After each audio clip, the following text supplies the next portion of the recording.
First of all, what do you think English people decide to do this move? In the UK, the situation is really the same as in France, Italy, Spain, Portugal, and elsewhere in Europe.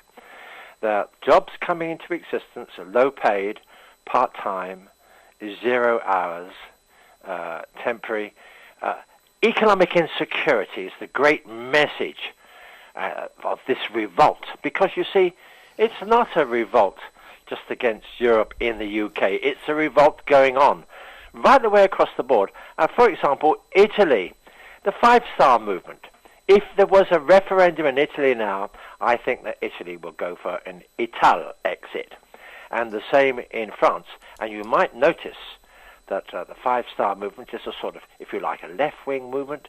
And if you went to France with the Front National, you've got a sort of right-wing movement. And both, and the same with the UK, are being pushed by economic insecurity and rage, absolute rage against what is happening. There is one other aspect to it.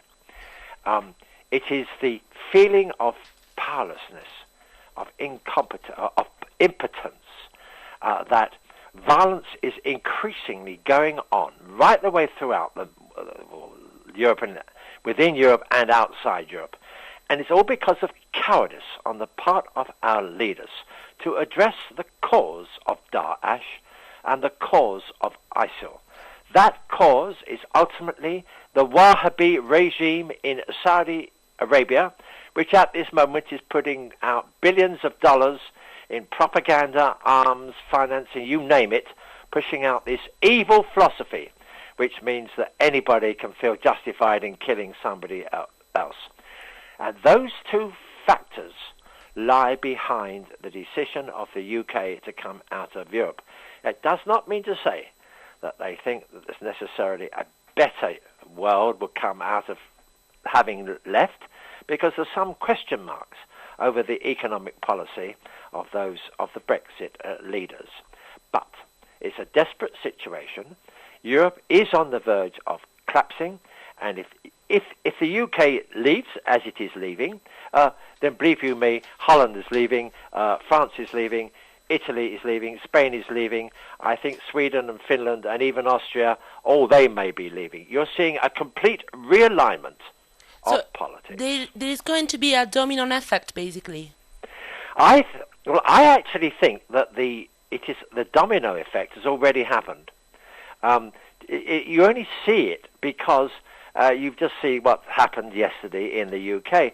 But if you look at what was happening take Italy, and look at Spain. In the south of Spain, 70% of young people are guaranteed to be unemployed, and those who are employed are in temporary jobs, very low-paid jobs. I mean, you can't have this sort of thing going on. What you call the domino effect, the situation has already happened.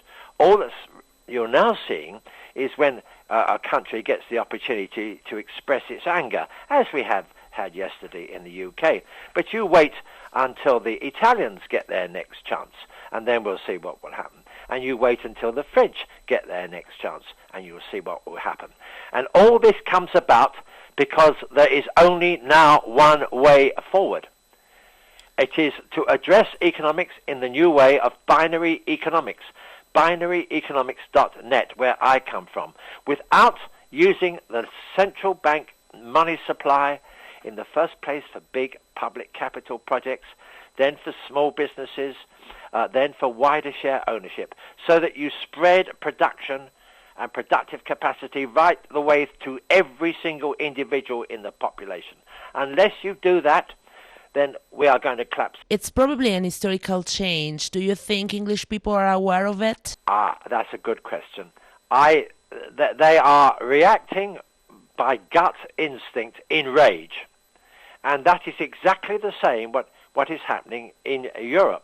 You see, everyone's been told, rely on us, more austerity, and things will get better.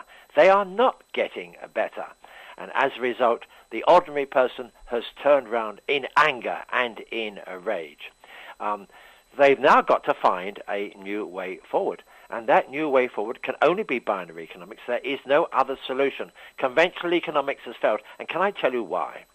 for two big reasons. First, the existing system is building debt, and the levels of debt are now deeper and further down the drain as they were in 2008. And that means a great economic collapse is on the verge of happening at any time. Secondly, the existing economics does not understand the technological shift, which means that the technology is coming into being all the time, and it's pushing jobs out and only it creates some good jobs, but creates a mass of low-paid jobs and a lot of people are unemployed. Unless you understand those two things, you cannot come forward with a new solution. So it's crisis time. It is crisis time, not for the UK, it's crisis time for Europe as a whole, and in its own way, it's crisis time for the world, because you see, the big issues I'm talking about, the increasing debt, the failure of conventional economics, the failure to understand the technological shift. These are the issues affecting everybody right the way around the world. And America is indeed, Donald Trump and Bernie Sanders are actually reflecting the same sort of anger. And one's on the left, one's on the right, and they're both reflecting the same anger that you've seen in the UK. The last question, Mr. Shakespeare. What do you think is going to happen now in UK in a financial, economical point of view? The whole thing will be slowed down because you see there is a majority in the House of Commons for Remain. And they're not going to do anything until they're kicked out, are they?